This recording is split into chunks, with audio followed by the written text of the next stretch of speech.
안녕하십니까. 공작관TV 그레이트 게임의 최소영입니다. 오늘도 저희 방송을 시청하시는 전국 각지의 국민 여러분들, 그리고 해외에 계시는 동포 여러분, 감사합니다. 이제 봄 기운이 조금씩이나마 느껴오고 있습니다. 환절기에 건강 상치 않으시게 건강에 유의하시길 바랍니다. 오늘은요, 제가 이 실감이 날 만한 한미동맹의 중요성, 그리고 이제 우리는 앞으로 향후에 어떻게 할까에 대해서 한번 방향을 제시해 보고자 합니다. 우선적으로요, 오늘 제가 국민 여러분들께 드리는 이 말씀은 향후의 동북아시아의 정세 속에서 한국의 생존, 우리 대한민국의 생존을 위해서도 매우 의미 있는 내용이다라고 미리부터 말씀을 드립니다.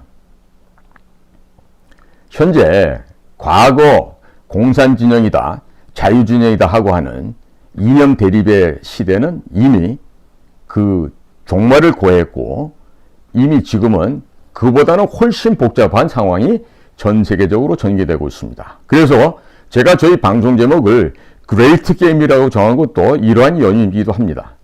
따라서 현재 미국에게 있어서 가장 커다란 이슈는 뭘까요?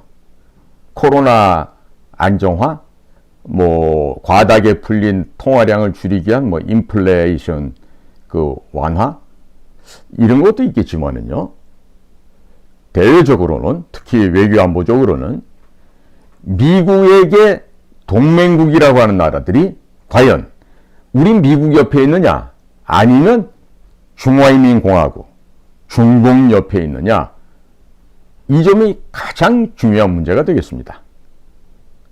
자, 현재는 전 세계가 미국을 중심으로 지금 대동단결하고 있습니다. 그리고 단결된 그 연합힘은 중국을 포위하고 있고, 그리고 중국이 책정해 놓은 그 동진하에 남진하에 이어지는 제1도련선, 제2도련선이 있는데, 그 도련선이라는 것은 섬도자, 이을련자, 선선자입니다. 즉, 일정 지점을 지도 위에서 정하고 그 지점들을 쭉 이어서 중국으로부터 가까운 쪽은 제1도련선, 조금 더 인도네시아, 말레이시아 쪽, 그 다음에 서태평양 지역 쪽으로 더 확장된 지역은 제2도련선이라고 하는데, 이 현재 미국을 중심으로 한 포위망들이 제1도련선의 안쪽으로 점차적으로 좁혀 들어가고 있는데, 그 중심에 바로 한반도가 위치하고 있는 겁니다. 자, 그러면 앞으로 이 대한민국이 위치하고 있는 이 한반도는요, 대단히 중요한 외교, 안보적, 또 군사적 함의를 가지고 있습니다. 만약에요, 우리 한반도의 영토는 한반도 및 그 부속 도서지방까지 다 포함이 되죠. 우리 대한민국 최남단에 있는 제주도에 지금 오키나와 기지를 능가하는 미국의 해군기지, 또 공군기지가 제주도에 건설될 경우에는요, 이것은 대단히 획을 긋는 사건이 될 수 있습니다. 즉, 서태평양에서 그 많은 병력과 물자와 이동시켜서 또 사이판이나 괌 혹은 오키나와에 대기하고 있다가 한반도 유사시에 전폭기나 전투기 혹은 다른 전투병력을 수송하고 옮기는 작업은요, 몹시도 지난한 작업이 될 수 있습니다. 하지만 제주도에 미국의 해군기지나 공군기지를 겸해서 같이 이렇게 건설하게 되지 않습니까? 그러면 이건 린치핀 정도가 아니고요, 해상의 만리장성이 됩니다. 그 이유를 제가 오늘 차근차근 하나씩 말씀을 전해 올리겠습니다. 만약에 미국의 이 해군이나 공군기지가 제주도에 오지 않습니까? 이 제2의 하와이가 됩니다. 그리고 그 제주도에서 미국의 정규 병력들만 오고 가는 것이 아니라 그와 관련된 여러 회사들 있죠. 또 일가족들도 있죠. 또 휴가나 이런 걸 통해서 하와이 섬도 아름답지만 대한민국의 제주도 또한 전 세계 어디에다 내놔도 뒤떨어지지 않는 천혜의 전령이고 우리 관광 자원입니다. 그럼요. 이 제주도에 달러가 막 이렇게 밀려 쏟아져 들어올 거예요. 그리고 하와이가 많이 유명하긴 하지만 이 제주도라는 지리적인 특성은요. 대륙으로 진출할 수 있는 또 그러한 여건이 될 수가 있습니다. 그러니까 이 제주도에 해군기지, 공군기지, 미국의 병력들이 와서 주둔할 수 있는 그 영역은 반드시 지금부터 준비를 해서 확실하게 구축해야 된다. 저는 그렇게 생각을 하고 있습니다. 현재 미국에서는 우리 반도체 동맹이라는 G4 동맹을 추구하면서도 일본과 대만의 반도체 성장을 한편으로 늦추려고 하고 있어요. 그리고 상대적으로는 대한민국의 반도체 기업들을 성장시키려는 이러한 동향을 보이고 있는 것이죠. 자, 게다가 북극 항로가 본격적으로 활성화가 되지 않습니까? 그러면 부산 같은 그 항구 도시는 미국이 주도하는 아시아 물류 이동의 진정한 허브로 자리매김할 것입니다. 싱가포르보다 더 융성하고 번영하는 전 세계적인 국제도시가 될 것입니다. 자, 이것처럼 지금 현재 대한민국에는 대한민국이 한 단계 더 도약할 수 있는 절호의 기회가 온 것입니다. 그런데 이걸 하기 위해서는 대한민국 국민들도 정신 차려야 되지만 그 지도자 그룹층에 속해 있다는 정치 지도자들도 정신을 똑바로 차려야 되겠죠. 그리고 반드시 그 기회를 잡아야 되겠죠. 누구도 우리 스스로 발전하고자 노력하지 않는다면, 우리 스스로 변화되고자 노력하지 않는다면 이 세상에 누구도 우리를 도와줄 사람은 없습니다. 어떤 나라도 그렇게 할 나라가 없습니다. 자, 우리 대한민국은 한반도라고 하는 이 동북아시아의 동부 끝점에 위치하고 있는 이 지정학적인 위치인데, 여기에서는요, 역사적으로 수많은 전쟁의 외침에 시달려야 됐었고, 또 근현대사로 넘어오면서 패권국들 간의 충돌 속에서 우리는 성장해 올 수밖에 없었습니다. 자, 그렇기 때문에 오늘날 이 한반도에 이러한 변화와 성장이 감지되는 이 모든 정황도요, 모두가 이 미국 중국 간에 벌어지는 미중 패권 전쟁, 미중 패권 구도에서 전개되고 있는 일들이라는 것입니다. 자, 이제 제가 본격적으로 좀 얘기를 더 진전을 해보겠습니다. 우리가 세상을 살아가는 데는 거짓말하지 말아야 된다, 부모님께 순종해야 된다, 나라에 충성해야 된다, 이와 같이 여러 가지 절대 지켜야 될 도리들이 있습니다. 인류 역사 태고 이래로 우리 인류는 이와 같이 아름답고 건전한 경구 속에서 성장 발전해왔던 것이죠. 그런데 제가 지금 말씀드릴 이 규칙은요, 지켜도 되고 안 지켜도 되고 되는 그런 규칙이 아닙니다. 즉 이거는 만약에 지키면 국가 국민의 생존권이 보장되지만 지키지 않으면 국가 국민의 생존권이 담보될 수 없고, 즉 죽느냐 사느냐에 있어서 죽는 쪽으로 떨어지는 그런 결과를 맞이하게 되는 그 규칙인 것입니다. 그래서 제가 첫 번째 규칙으로 말씀을 드립니다. 첫 번째 규칙은요, 기축통화의 권위에 도전하지 말아라. 기축통화 권위에 도전하지 말아라. 이 기축통화는 뭡니까? 미국의 달러화입니다.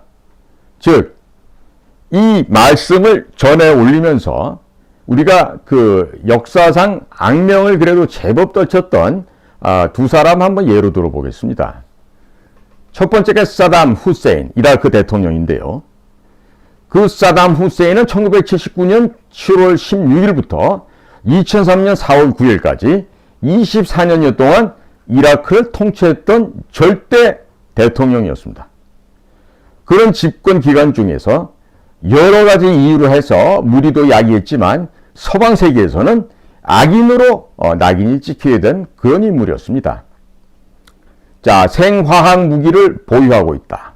혹은 또 그 생화학 무기를 유통하고 있다. 또 상대국에 대한 핵 도발에 대한 위협, 또 유가 조작, 인권 유린, 이와 같은 말들은 사담 후세인의 임기 동안 내내 수도 없는 미국의 방해와 간섭을 받게 되었습니다. 정말로 풍전등화 같은 사담 후세인의 정치 역정이었습니다.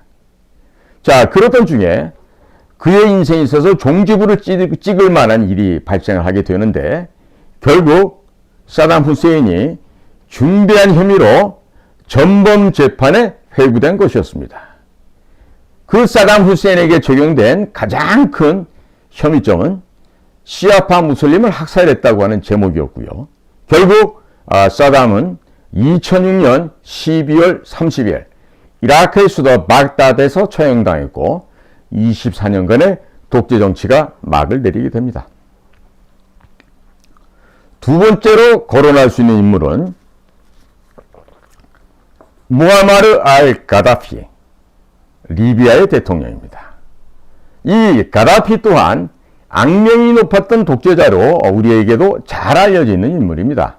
그가 육군 장교 출신의 정치인으로서 꾸준히 진급을 하면서 경력을 쌓아오던 가다피가 1969년 9월 1일 동료 장교들과 함께 수도 트리폴리를 공격하면서 기습적으로 쿠데타를 감행하였습니다. 그리고 1970년부터 본격적으로 나라를 통치하게 되었고, 하지만 2011년에 리비아에 내전이 발생하면서 한 시민군이 쏜 총에 총상을 입고 사망하게 되었습니다. 자, 지금까지 이 얘기들은 우리 모두가 알고 있을 수 있는 두 독재자들에 대한 공식적인 사망입니다. 그럼 이 두 사람 모두 반서방, 반이슬람적인 정책을 펼쳐왔었고 국제사회에 위협이 되는 생화학 무기를 보유하였고 인권유린에 문제가 있었던 것쯤은 누구나 다 어렴풋하게나마 알고 계실 것이라고 믿습니다. 그런데 이 두 사람의 죽음에 대해서 다시 한번 우리가 생각해 보아야 될 문제가 있습니다. 그럼 그 가다피나 사담 후세인이나 꼭 죽임을 당해야 했을 만큼 미국을 비롯한 서방 세계에 그렇게도 큰 위협이었습니까? 현실적으로 판단해 본다면 결코 그렇지만은 않았다고 볼 수 있습니다.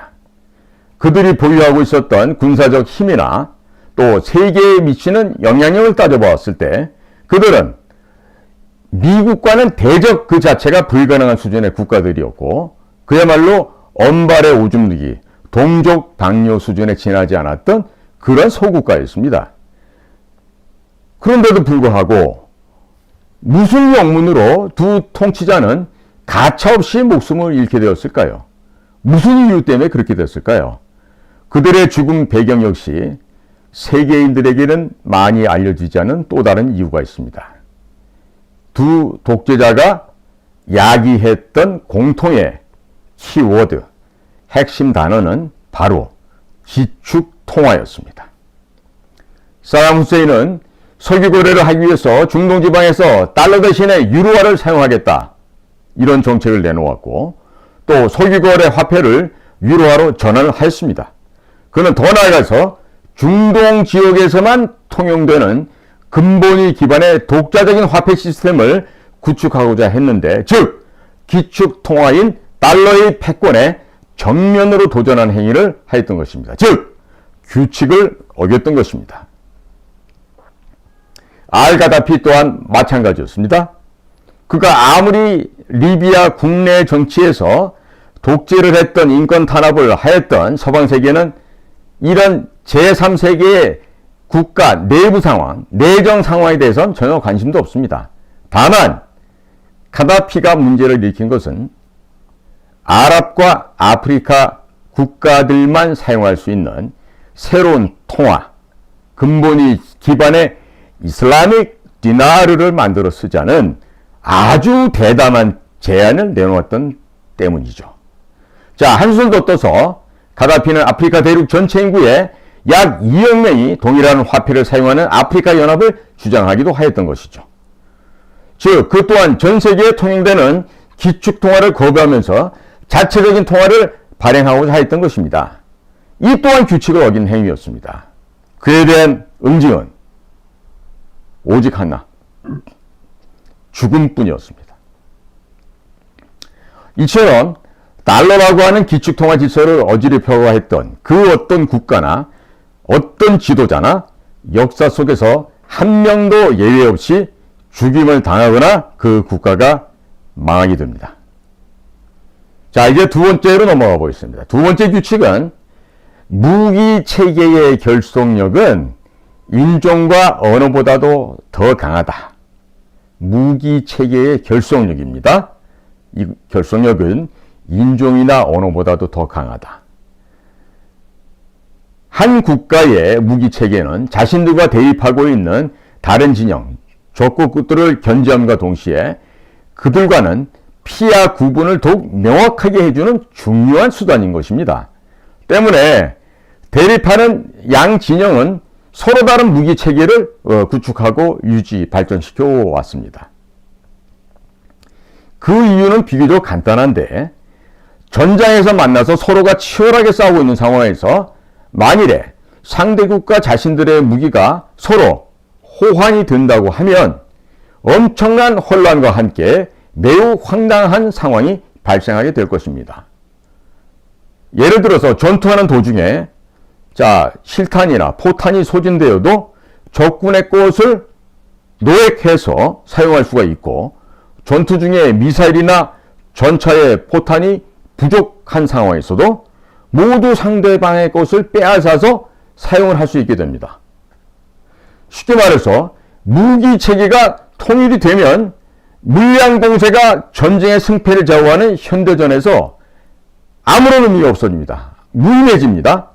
그리고 군수품을 팔아서 막대한 부를 쌓는 방산 엘리트가 있죠. 우리가 군산 복합체라고 하는데, 이 방산 엘리트들의 입장에서도 커다란 막대한 손해가 발생하게 되는 것입니다. 더 많은 자본으로 더 많은 군수 문자를 확보한다고 하는 전형적인 현대전의 법칙이 깨지게 되는 것이죠. 자, 또한 대적하는 두 국가의 무기 체계가 서로 같다고 하는 것은 상대방의 무기에 대해서 서로 너무 잘 알고 있다는 의미이기도 됩니다.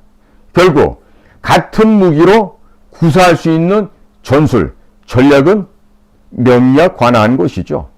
따라서 적군의 작전은 어떻게 전개될 거라고 쉽게 간파할 수가 있고, 반대로 상대방 또한 아군의 전략을 쉽게 간파할 수 있게 되는 것입니다. 이것이 바로 역사적으로 서로 대립하는 진영에서는 동일한 무기 체제를 선택하지 않는 이유가 바로 여기에 있는 것입니다.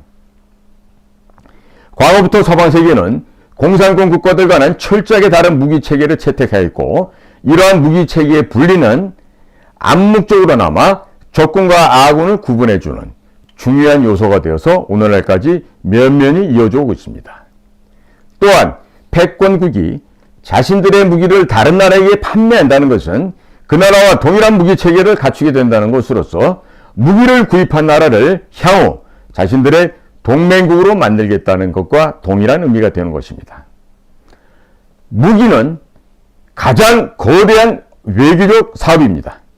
그리고 지정학적 가치가 있는 잠재적 우방국이 아니고는 절대로 자신들의 무기를 내주지도 권하지도 않는 것이 오늘날 국제 무기시장의 현실인 것입니다. 유럽에서는 1951년 북대서양 조약이고 네이토가 성립되면서 표준화된 화기와 탄두, 제식 병기, 각종 군용 부품 규격들을 사용하고 국경이 없는 이른바 연합군대의 형태를 갖출 수 있었습니다. 그런데 이러한 국제무기 생태계의 질서를 거스르는 돌발적 행위가 있었는데, 그게 바로 자체적이고 독자적인 무기 개발이 되겠습니다. 예를 한번 들어보겠습니다. 오늘날 전 세계 그 어떤 나라도 자체적으로 공산품을 개발할 수 있습니다. 또 자신들의 공장에서 생산되는 그 어떠한 공산품이라도 판매, 유통, 수출을 할 수가 있습니다. 그러나 방위산업 분야에 있어서만은 이런 시장 구조가 절대로 용납되지 않습니다. 자, 누구나 미국보다 좋은 자동차, 미국보다 좋은 스마트폰, 또 미국보다 좋은 가전제품 얼마든지 개발해서 판매할 수 있습니다. 그러나 미국의 F-22 랩터, 이 랩터 전투기보다 더 좋은 전투기를 자체 개발하려는 국가는 있다거나 혹은 핵무기와 같은 비대칭 전력을 구축하고자 하는 국가가 있다면 그 어떤 수단과 방법이 동원이 돼서라도 이 시도는 반드시 저지되게 됩니다.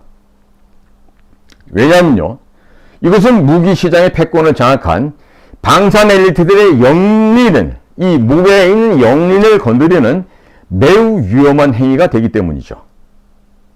자, 이제 세 번째로 넘어가 보겠습니다.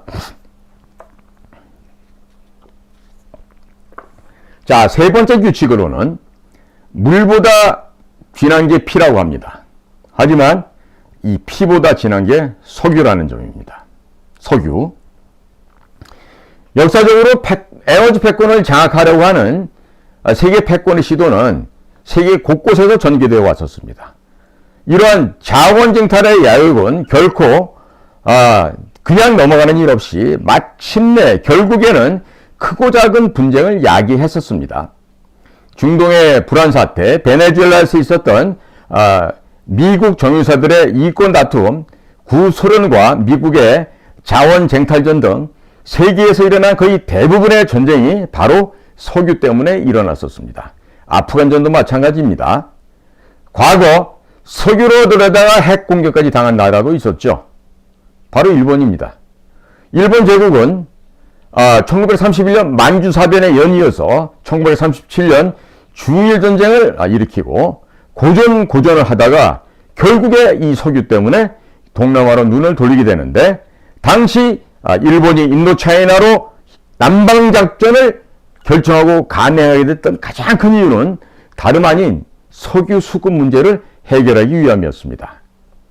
자, 전쟁을 수행함에 있어서도 가장 중요한 자원이 바로 석유인 것입니다.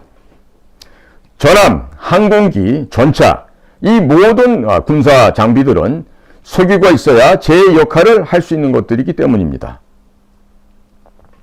일본은 중국 대륙을 침략하여 중국 본토에서 석유를 찾았지만 워낙 땅덩이도 넓은 데다가 효율적으로 자원을 뽑아 올리는 것이 매우 지난한 일이었습니다.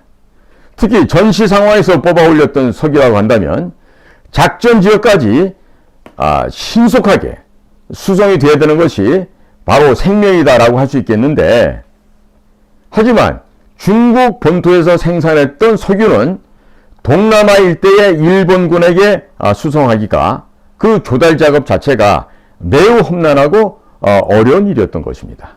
때문에 일본은 태평양 전쟁 내내 석유 문제 때문에 고민하고 시달림을 받아야 했던 것입니다. 결국 일본은 석유를 찾아서 인도 차이나라고 하는 거대한 남방 자원지대를 모두 점령하게 되었지만, 너무나도 지나쳤던 일본의 욕심과 야욕은 이후에 히로시마와 나가사키에 핵폭탄 2발을 맞으면서 모든 것을 맞바꾸고 포기해야만 했었습니다. 자, 네 번째 규칙으로는요, 무역 루트가 지나가는 길목에는 뗏목도 띄우지 말라. 자, 무역 루트라는 게 바로 해상 무역로, 길로고요. 루트라는 게 그 길 아니겠습니까? 그러니까 이 해상 무역로가 지나가는 데는요, 내 거라고 얘기하면서 뗏목도 띄우면 안 된다, 이런 이야기가 되겠습니다. 자, 이 해상 무역로, 이 무역 루트는 앞서서 제가 말씀드렸던 세 가지 규칙의 집합체라고 볼 수가 있습니다. 이 해상 무역로, 무역 루트는 자신들이 생산한 공산품이나 또는 석유나 또 천연가스 등의 에너지를 다른 나라로부터 수입하거나 공급하기 위해서 반드시 이용해야만 하는 이 현대판 실크로드인 것이죠. 즉 해양 실크로드라고 할 수 있는 게 이 해상 무역로가 되겠습니다. 그러기 위해서는요, 모든 국가, 모든 상사는 물건의 단가를 낮추기 위해서 최단 거리의 무역 루트가 요구되고 있죠. 또한 자신들의 물건을 안전하게 수송하기 위해서는 이 해상 무역로 주변에서 발생하는 어떠한 군사적 도발을 제거해야 될 필요가 있겠습니다. 물론 해상 강도들도 포함했습니다. 해적들이 나타났을 때 물초일 수 있어야 됩니다. 자, 현재 말레이시아 위치하고 있는 이 밑에 우리 적도 부근을 바라보시게 되면 거기에 말레카 해협이 있습니다. 이 말레카 해협은 오늘날 아시아에서 펼쳐지는 미중 패권 전쟁의 바로 격전지, 바로 그 현장인 것입니다. 전 세계에서 원유 수송하는 물동량의 절반이 이 말레카 해협을 관통해서 지나가야만 합니다. 특히 중화인민공화국 중공 측의 원유 수요량 중에서 80%가 이 말레카 해협을 통과해야만 합니다. 또 중동 지역에서 선적한 원유를 실은 유조선들은 이 말레카 해협을 지나서 중공뿐만 아니라 일본, 한국 등으로 진출해서 그 원유를 공급하게 되어 있습니다. 만약에 누군가가 이 길목을 막는다면 이 석유를 실어 나르는 유조선들은 멀리 인도네시아 자바섬 밑으로 해서 우회해야만 하는 것이죠. 평균적으로 5일에서 7일이 더 소요되는 그런 항로는 석유의 운임 단가에 당연히 인상 요인으로 불을 붙이게 될 것입니다. 자, 이처럼 말레카 해협은 정치, 군사, 경제적으로 엄청난 가치를 구비하고 있는데 현재 미국은 이 최단거리 원유 수송로를 막아서 중국의 목줄을 죄려고 하고 있습니다. 동시에 미국은 무역상들의 안전한 해상 루트를 보장하고 곳곳에도 출몰하는 해적을 소탕한다는 명분으로 말레카 해협 일대의 군사적 영향력 또한 확대 강화해 왔었습니다. 자, 지금 제가 설명드린 이야기들을 좀 간략하게 정리를 해본다면, 첫째, 기축 통화 권위에 도전하지 말라. 둘째, 무기 체계의 결속력은 인종과 언어보다 강하다. 셋째, 물보다 진한 것이 피라면 피보다 진한 것은 석유다. 넷째, 해상무역로, 무역루트 지나가는 길목에는 뗏목도 띄우지 말라. 이렇게 간명하게 요약할 수 있겠습니다. 자, 이처럼 그 용의 목에 있는 비늘을 그 영린이라고 하지 않습니까? 이 세상에서요, 절대로 건드려서는 안 되는 영린이 있는데 바로 제가 지금 말씀드린 네 가지 것들입니다. 그럼 이러한 네 가지의 규칙들이 국제 무대에서 왜, 무엇 때문에 영린으로 굳어지게 되었겠습니까? 이것은요, 이 오늘날 전 세계 패권을 장악하고 있는 글로벌 엘리트 그룹들의 주요한 먹거리가 결국 이 네 가지 분야에서 발생되기 때문인 것입니다. 이 네 가지 영역의 사업은 수백 년이 지나도 지속될 수밖에 없고 결코 망하지 않는 사업인 것이죠. 그리고 이렇게 자신들의 밥그릇의 주변을 기웃거리고 침범하려는 자가 나타나면 다양한 방법, 수단과 방법을 가리지 않고 이들을 저지해왔고 또 앞으로 이러한 저지 활동은 계속 될 것일 뿐만 아니라 강화될 것입니다. 이것이 현재 세계 질서이고 오늘날 이 전 세계에서 발생하고 있는 크고 작은 사건들의 그 이면에는 이 네 가지 규칙들과 관련이 있다고 하겠습니다. 그런데 불행하게도 이 네 가지 규칙 모두를 어긴 국가가 있어요. 바로 중화인민공화국, 중공이죠. 중공은 시진핑 집권 이후부터 지금까지 1대1로 계획을 추진해 왔습니다. 너무나 잘 아시다시피 1대, 하나의 대죠. 그 다음에 일로, 하나의 길입니다. 즉 대륙을 통해서 통과하는 일로와 해양을 통해서 지나가는 일대를 만들기 위한 그러한 아주 야심찬 계획이었었죠. 그런 이 시진핑의 1대1로 계획을 추진해 왔는데 이 현대판 실크로드라고 불리우는 이 남중국해 또 말레카 해협 이 지역을 시작으로 인도양을 거쳐서 아프리카 대륙으로 이어지는 해상 무역로 그리고 또 중공에서 중앙아시아를 거쳐서 중동, 유럽, 아프리카까지 이어지는 육상 무역로 그리고 가스 파이프라인과 통신망 연결을 하는 이 사업을 하랬던 게 중국의 본래 취지였는데 이 모든 것이 지금 봉쇄당하고 있다는 겁니다. 이것은 기존 바닷길을 장악하고 있는 미국의 해상 패권에 전면으로 도전하는 것인과 동시에 파이프라인을 통해서 원유에 대한 점유율을 또한 가져가겠다고 하는 것이기 때문에 미국의 입장에서는 이전에서는 일찍이 볼 수 없었던 미 증유의 도발 행위라고 할 수 있는 것입니다. 자, 도널드 트럼프가 임기 당시에 미국은 향후 아프가니스탄에서 철군을 한다라고 결정한 바 있었습니다. 그러면 중동의 평화와 안전이 보장되었기 때문에 트럼프가 그런 결정을 했을까요? 자, 바이든이 이어서 미국 대통령에 취임한 이후에 아프가니스탄에서 미군이 어처구니 없는 철수를 하는 걸 우리는 전 세계적으로 목도하게 됩니다. 그럼 현재 지금 거기 상황이 어떻습니까? 순식간에 아수라장으로 되었습니다.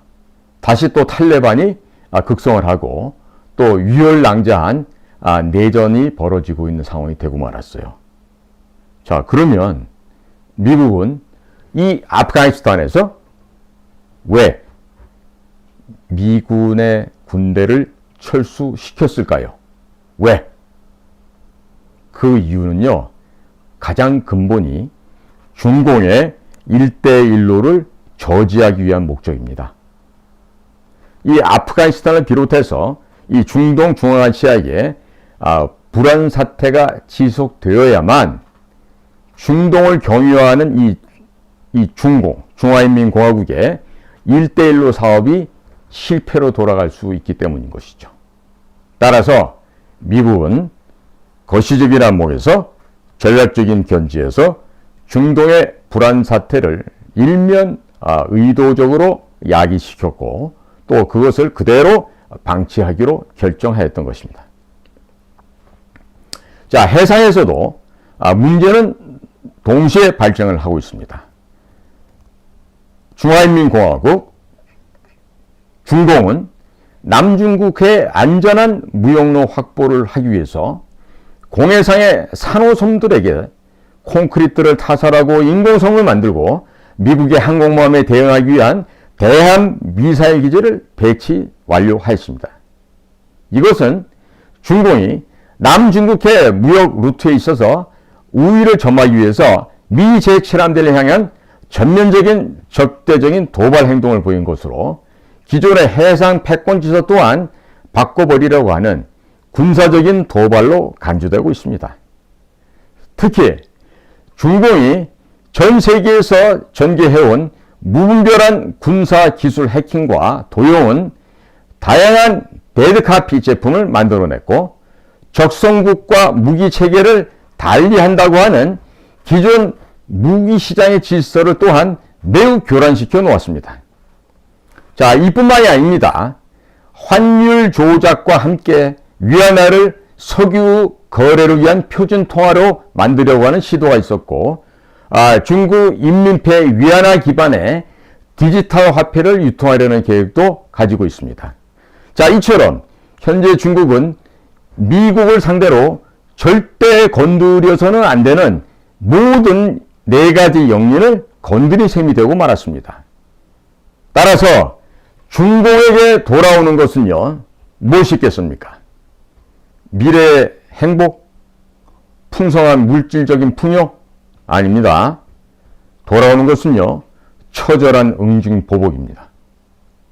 현재 중공은 앞서서 제가 언급한 이런 4가지 규칙을 어긴 아주 그 대가를 혹독하게 좀 치르고 있습니다.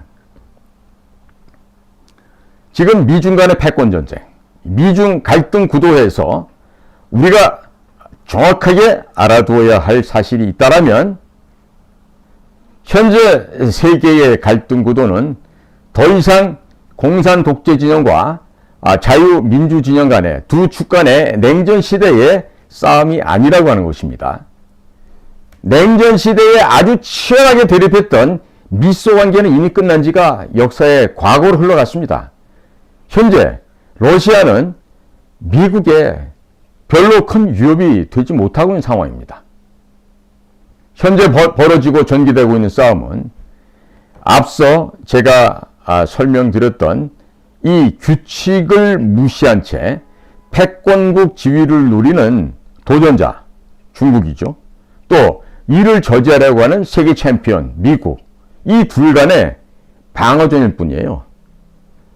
환원하면 소련 다음으로 미국을 상대하고 있는 것은 중공이고, 이것은 더 이상 과거의 이념 대립이 아닌 경제력을 바탕으로 한 경제력 기반의 패권 전쟁인 것입니다.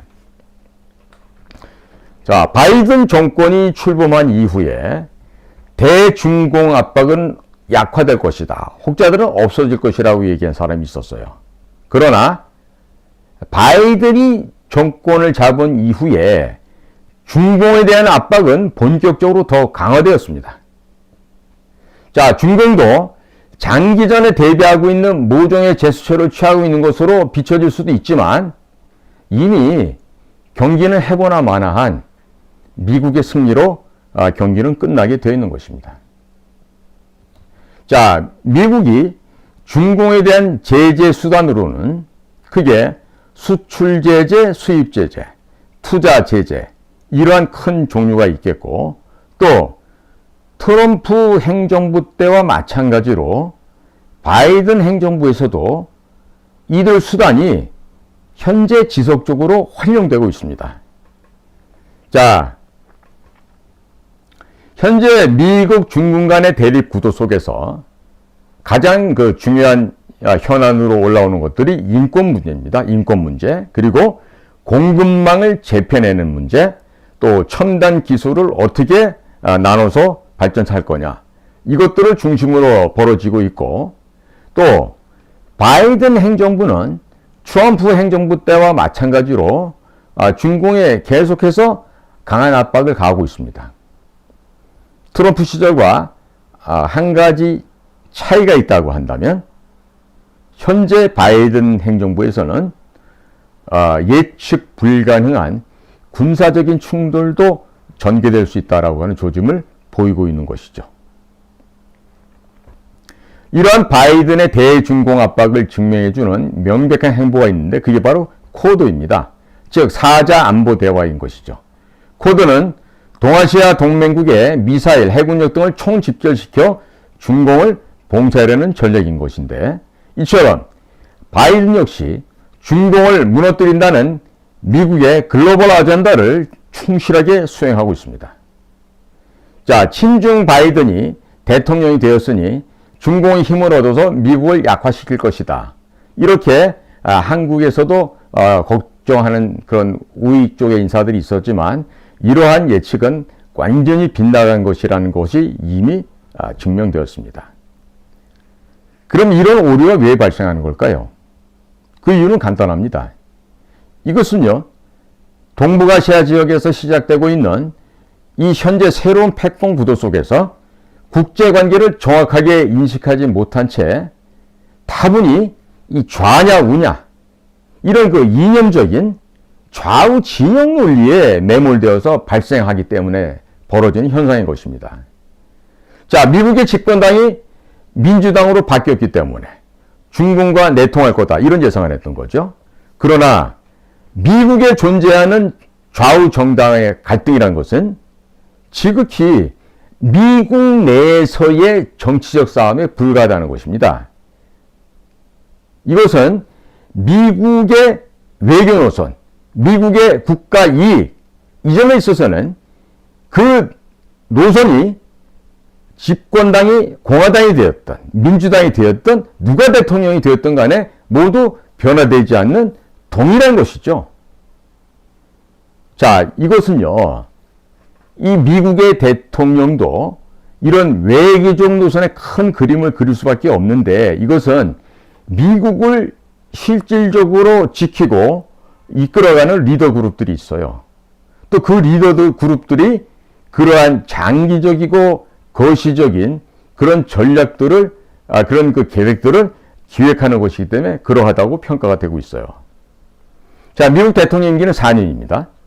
또 길게 하면은 8년까지 할 수가 있습니다. 그러나 이 미국이라고 하는 이 거대한 배, 이 세계적인 이 슈퍼파워, 이들의 구성 요소인 이 세계적인 다국적 기업들이나 이와 같은 그 소위 글로벌 엘리트들의 그 파워는 임기가 정해졌지가 않습니다. 즉 종신군주라는 거예요. 종신으로 이들이 운영하고 계획 세우고 사업을 추진해 가면서 그것들이 계속해서 순환 반복 발전시켜 나간다는 걸 우리가 절대로 망각해서는 안 되는 것이죠. 자, 이러한 국제적인 이 갈등 구도, 이런 국제적인 틈바구니 속에서 한반도는 매우 지정학적으로 중요한 지역으로 급부상을 하고 있습니다. 자, 현재 이 전 세계에 있어서 화약권은 더 이상 중동 지역이 아닙니다. 이미 어디로? 아시아 태평양 지역으로 이동한 상태입니다. 자, 앞으로 세계의 크고 작은 분쟁들은 모두 미중 대립 구도 속에서 파생될 것이고 그러한 갈등 문제가 파생되는 지역은 바로 인도 태평양 지역, 즉 동북아시아 지역이 되는 것이죠. 중공을 견제하려는 목적에서 한국은 몹시도 매우 중요한 국가입니다. 즉 한반도는 우선 지리적으로도 중공과 육상으로 국경을 맞대고 있습니다. 자, 다음과 같은 상상을 한번 해볼까요? 만일에 중공과 전쟁을 치른 일이 발생이 된다. 이럴 경우에 최전방이 바로 한반도인 것입니다.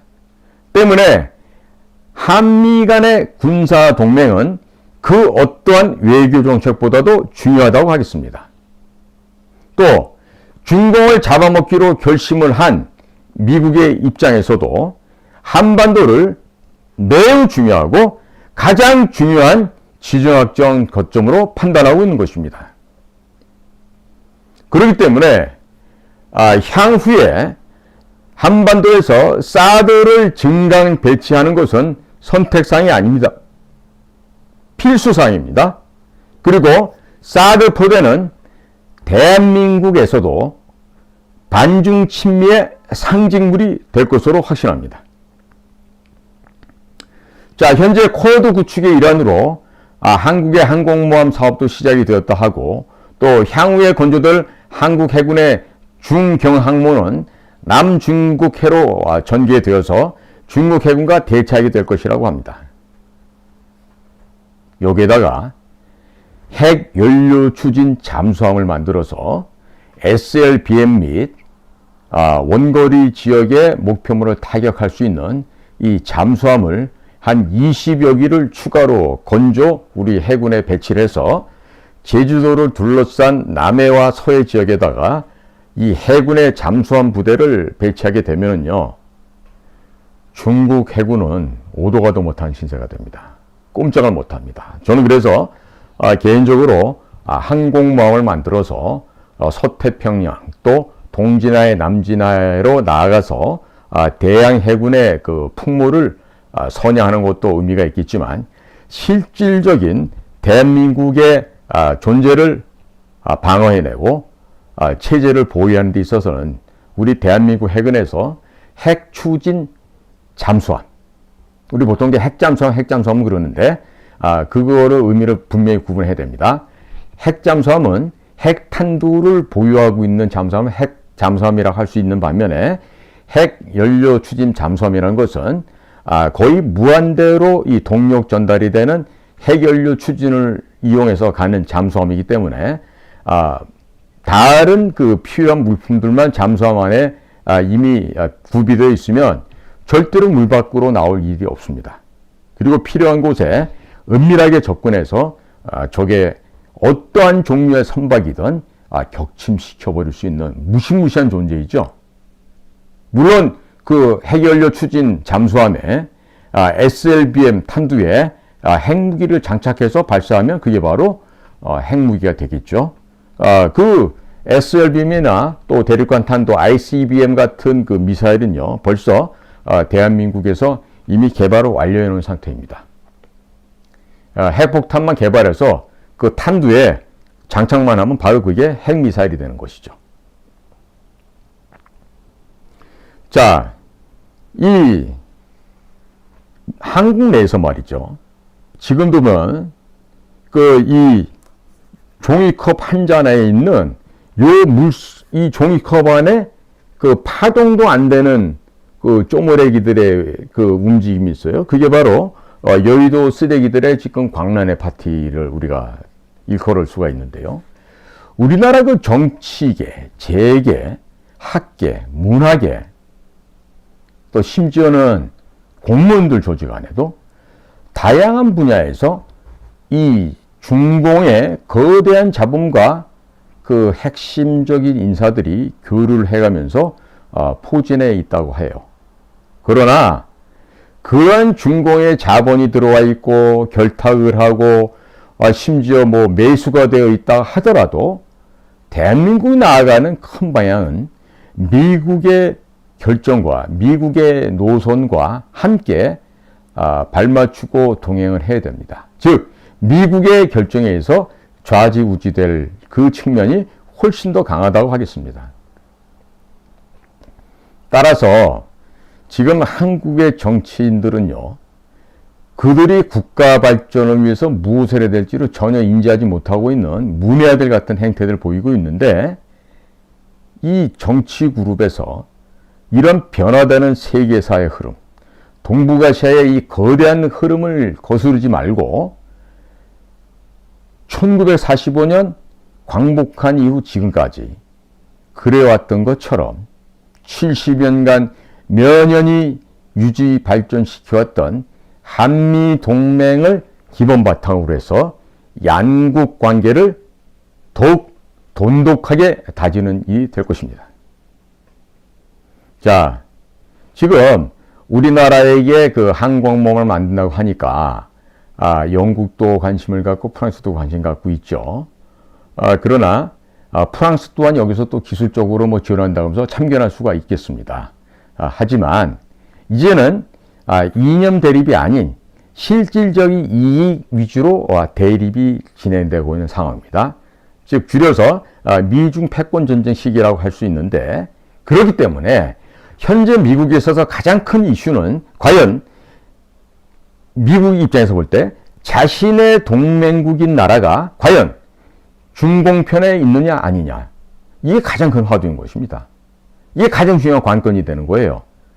즉 전 세계가 미국을 중심으로 해서 연합을 하고 또 중공을 포위하고 있고, 또 그 포위망이 제1도련산 안쪽으로 점차적으로 이렇게 좁혀졌죠. 또 그 가운데 지금 우리 대한민국이 있는 한번다가 위치하고 있는 거 아니겠습니까? 그러면 이러한 중요한 지리적인 이런 곳에 위치한 대한민국에서 앞으로 무슨 일을 어떻게 하느냐, 이 점은요 우리의 운명을 좌우할 수 있는 매우 의미심장한 일이 된다고 저는 보고 있습니다. 따라서 우리는 무엇보다도 군사 강국을 지향함과 동시에 지금 며칠 전에 나토의 사무총장과 미국의 국방장관이 동시에 방한을 하면서 우크라이나에 무기 지원을 요청하고 있는데요.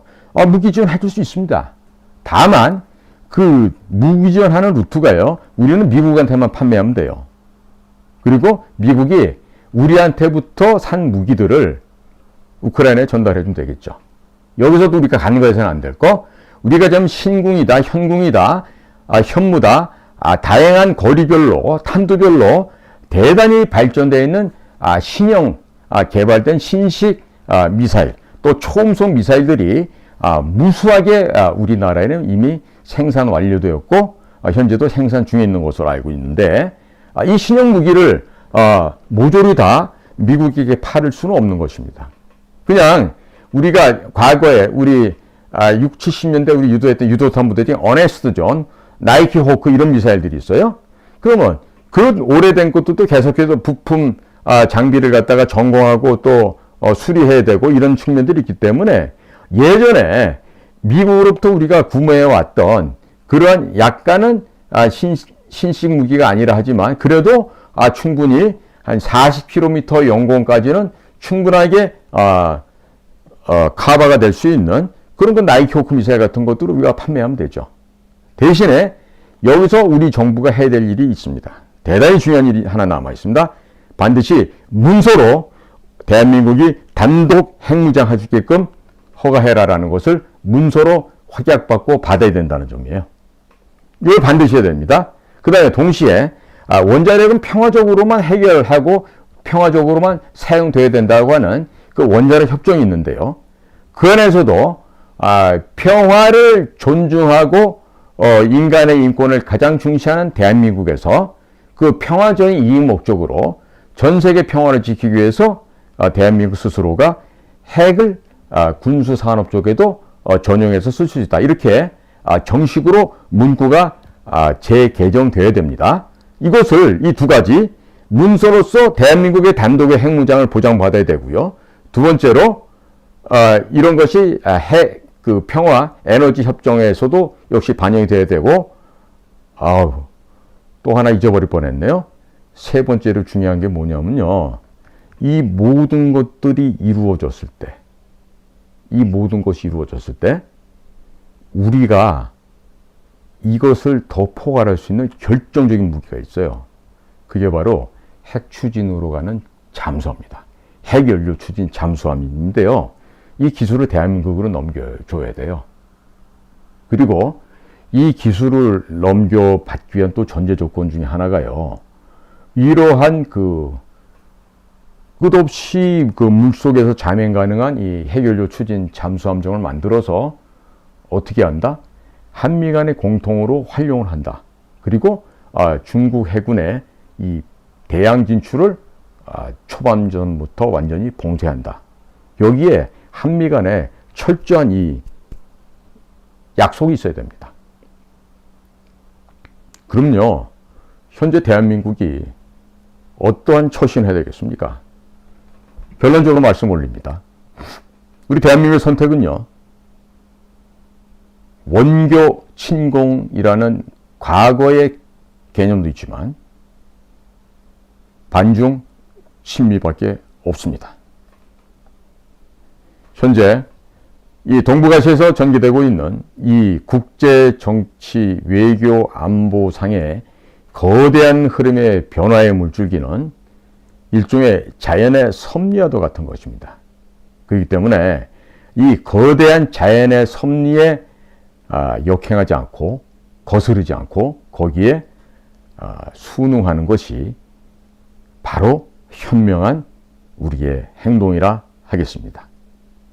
그렇기 때문에 이러한 변화무쌍한 국내외적 상황 속에서도요, 만일에 하나 반미를 치는 시민단체나 또 중공축과 내통해서 한국의 이 국가 이익을 저해하는 기업과 또 한국의 국익을 중공과 내통해서 그 국가 이익과 안보를 저해하는 공직자, 군인, 교수, 또 중공하고의 이권을 유지하기 위해서 미국과 동맹관계의 선을 그으려고 하는 그런 정치인들, 예를 들면 작년에 발족한 한중의원연맹인가 이런 거 있어요.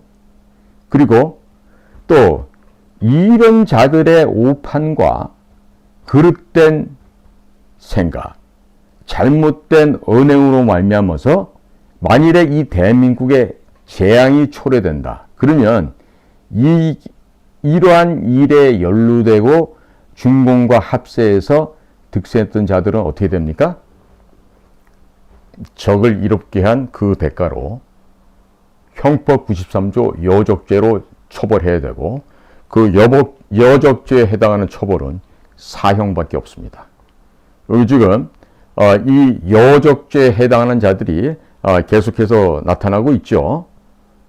그래서 제가 이런 멘트를 좀 방송이 길어지긴 했지만 추가적으로 좀 더 말씀을 드리면, 자, 문재인, 이재명, 서훈, 박지원, 임종석, 정의용, 또 통일부 장관 했던 자들, 또 국가정보원에 차장했던 박선원, 노은채, 이런 자들은요, 북한을 도왔던 사람들이에요. 북한을 지원했는데 이 북한이라는 테러 단체, 이 국가적으로 전 세계적으로 가장 악명 높은 이 테러 단체인 북한 괴뢰를 지원했다는 혐의로 미국 법정에 세워야 됩니다. 그리고 유엔 형사재판소에 세워야 합니다. 자, 이렇게 하면요, 민노총과 민주당을 테러 단체를 지원했던 혐의로 합법적으로 해산시킬 수 있습니다. 잘 들어주시기 바랍니다. 그리고 그 민노총과 민주당의 그 회원 명단이 있어요. 그 회원 명단을 미국 정부와 유엔 그리고 인터폴에 통보를 합니다. 그래서 북한 괴뢰와 연결되어 있는 이런 테러범들의 국제적인 활동을 돕거나 같이 부하 내동해서 그들과 협력하는 자, 이들 또한 국제적인 테러 활동 가담자라고 할 수 있죠. 이런 것들의 준동을 막을 수가 있습니다. 그래서 반인륜적인 북한 괴뢰 같은 테러 단체에 가입하게 되면 또 그들과 함께 동조하여 그들의 이념과 지령을 이행하게 된다면 어떻게 되는지 전 세계적으로 본보기를 보여줘야만 하는 것입니다. 자, 그렇게 해야만 북한을 지원하는 중국 공산당도 테러 단체로 지정할 수가 있고 국제사회에서 외톨이를 만들어서 처단할 수 있는 것이죠. 북한을 추종하는 또 북한의 지령을 이행하고 있는 한국의 민노총과 더불어민주당을 미국과 국제사회가 테러 단체로 지정하지 않는다고 하면 북한 괴뢰를 지원하는 중국 공산당도 또한 테러 단체로 지정할 수가 없게 되는 것입니다. 중국 공산당이 국제적인 테러 단체로 지정되어야만 글로벌 기업들의 대중국 투자 또한 역시 차단할 수 있을 것입니다. 또 민노총과 민주당 회원들이 미국과 전 세계에 숨겨놓은 재산은 각 나라에서 압류해서 좋은 일에 사용하시면 됩니다. 자, 예를 들어서 김대중의 비자금이 미국에 지금 13조가 지금 운입되어 있죠. 그 미국의 세무당국 IRA에서 찾아낸다 해도 그것을 다시 한국으로 반환하기는 그렇습니다. 그러면 우리가 그 김대중의 재산도요, 다 몰수해서 미국 사회에 쓰도록끔 우리가 허가해 준대요. 그리고 거기에 대한 반대되는 우리가 반대 급부를 받으면 되죠. 즉 미국이 일본이나 중공이나 유럽에서 사들여가는 수입해가는 공산품의 상당 부분을 대한민국 공산품으로 바꿔달라고 강력하게 요청하고 그렇게 해서 대한민국의 기업들이 활성화되는 정말 성황리의 영업이익을 창출해내는 그와 같은 국면을 맞이하게끔 하는 것이죠. 그리고 또 한편으로 민노총과 민주당 회원들 중에서 그러면 무고한 피해자가 생기면 어떻게 하는가, 이런 걱정하는 분이 있을 수 있는데 그럴 걱정할 필요 없습니다. 자, 이들의 단체들이나 이들의 회원, 이들의 그 당원들은 자신들이 소속된 단체가 북한 괴뢰와 연계되어서 활동한다는 것을 충분히 인지하고 있었음에도 불구하고 계속해서 활동을 했기 때문에 공범이라고 할 수 있습니다. 자, 우리 전반적으로 우리 국가 사회 분위기를요, 국제적인 사법 처리 쪽으로 몰아가야 하는 그 분위기가 되어야 된다고 생각합니다. 그렇게 되면 죽기 싫은 자 먼저 민노총으로부터 탈퇴하겠죠. 일본처럼 경제적인 압박, 피해 보상금, 배상금을 청구하지 않는다 하더라도 이처럼 너희들의 명단이 미국과 인터폴에 제공된다. 너희들은 어디든지 미국의 영향에 미치는 국가에 여행하다간 수시로 체포, 구금, 감금되어서 바로 현장에서 감옥살이 신세에 처할 수도 있다라는 것을 우리 국민들에게 알려주면요, 아마 민노총 탈퇴하는 사람들도 나오게 될 거라고 봅니다. 혹시나 말미에 저희 방송을 보실 수도 있는 해외 동포 여러분들, 혹은 그 주변에 있는 외국 친구들을 위해서 제가 지금 말씀 올린 이 이야기를 짧은 용어지만 간단하게 좀 첨언해 보도록 하겠습니다. Dear friend, 문재인, 이재명, 박지원, 서훈, 림종석, 정의용, they should be brought before the United States Court and the United Nations Criminal Court on charge of supporting a terrorist group called North Korea. Only then can the Democratic Party and the Korean Confederation of Trade Unions be legally disbanded on charge of supporting a terrorist group, and the list of members of the group must be notified to the United States government, the United Nations, and Interpol to prevent the international activities of terrorists linked to North Korea. We need to show the world an example of what happens when you join an anti-humanitarian terrorist group. Only then can the Chinese Communist Party, which supports North Korea, be designated as a terrorist organization and punished by the international communities. If the United States and the International Committee do not designate the Korean Confederation of Trade Union and the Democratic Party of Korea as a terrorist organization, the Chinese Communist Party, which supports North Korea, cannot be designated as a terrorist organization either. Only when the Chinese Communist Party is designated as an international terrorist organization will it be able to block group company from investing in China. In addition, the property that the Confederation of Trade Union and the Democratic Party members have hidden in the United States and around the world can be seized in which country and used for good purposes. There is no need to worry about what to do if there is an innocent victim among the members of the Korean Confederation of Trade Union and the Democratic Party. Members are accomplices because they continued to work even though they were fully aware that the group they belonged to was working in connection with North Korea.